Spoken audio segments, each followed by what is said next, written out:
समाज में ऐसे भी बहुत सारे लोग हैं जो आधुनिकता के चक्कर में बोल देते हैं कि भक्ति में केवल भाव देखा जाता है। क्या शास्त्र पढ़ें? ऐसा नहीं होना चाहिए। जीवन में बहुत सारे लोग हैं भी, हमारे ही समाज में ऐसे कितने लोग हैं, बहुत सारे लोग हैं जिनको ज्ञान नहीं चाहिए, जिनको वैराग्य से कोई मतलब नहीं है।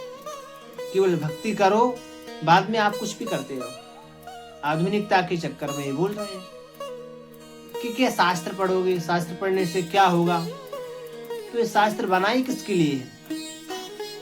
शास्त्र बनाए किसके लिए है? जब मनुष्य नहीं पढ़ेगा, केवल आपको भक्ति ही चाहिए, तो ज्ञान वैराग्य किसके लिए है?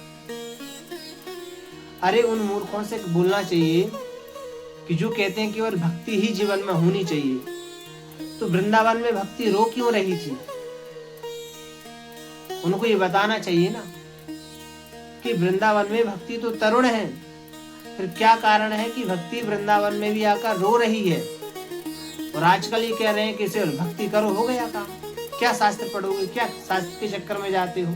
क्या होगा शास्त्र पढ़ने से? उन्होंने कभी ये नहीं बताया कि इसी वृंदावन में आके यमुना किनारे भक्ति महारानी रो रही हैं। क्यों रो रही हैं? क्योंकि ज्ञान और वैराग्य बुद्धि है। भक्ति देवी तो वो है जो ज्ञान वैराग्य बुद्धि हो जाए तो खुद रोती हैं। और यहाँ पे आजकल लोग कहते हैं कि सिर्फ भक्ति करो, क्या शास्त्र पढ़ना, क्या शास्त्र की बात मानना। ऐसा नहीं।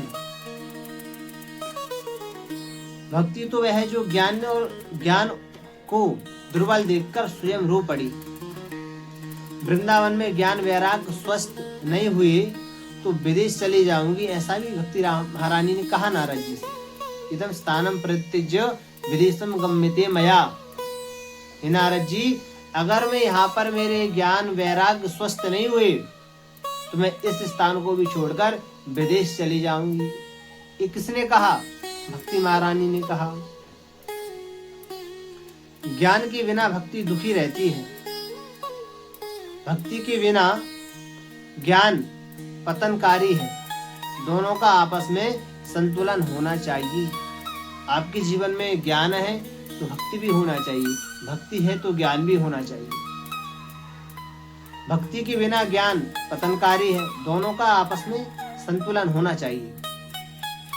ज्ञान मार्ग और भक्ति मार्ग अलग नहीं है। शिव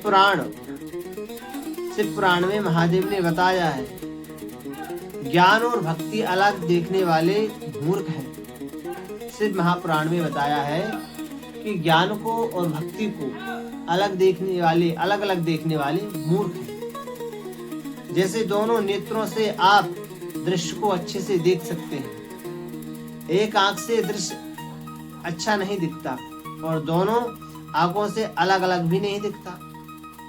दोनों नेत्रों से देख रहा हूं तो आप दो थोड़ी ना दिखेंगे। शिव महापुराण में महादेव जी ने बताया है कि भक्ति और ज्ञान अलग नहीं है।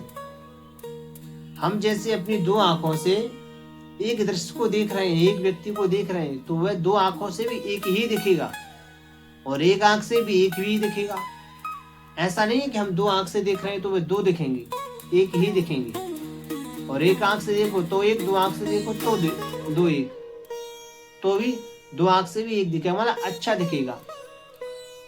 तो भक्ति और ज्ञान का संतुलन हमारे जीवन में होगा तो हम जीवन अच्छे से जी पाएंगे और अच्छे से भगवान को पहचान सकते हैं। केवल भक्ति ही हमारे जीवन में हो, ज्ञान ना हो तो क्या होता है? भक्ति महारानी ही इसी वृंदावन में विलाप करती है कि मेरे ज्ञान और वैराग्य वृद्ध है महाराज, इनकी जागृति के लिए कुछ करिए, नहीं तो मैं इस स्थान को भी छोड़कर चली जाऊंगी। और आज कुछ लोग केवल कहते हैं कि क्या शास्त्र पढ़ोगे और क्या हो जाएगा शास्त्र पढ़ने से, क्या कर लिया शास्त्र पढ़ने से। केवल भक्ति करो। जिस भक्ति की आप बात कर रहे हैं कि भक्ति करो, वही भक्ति अगर ज्ञान नहीं होगा तो विलाप करती है, दुर्बल हो जाती है।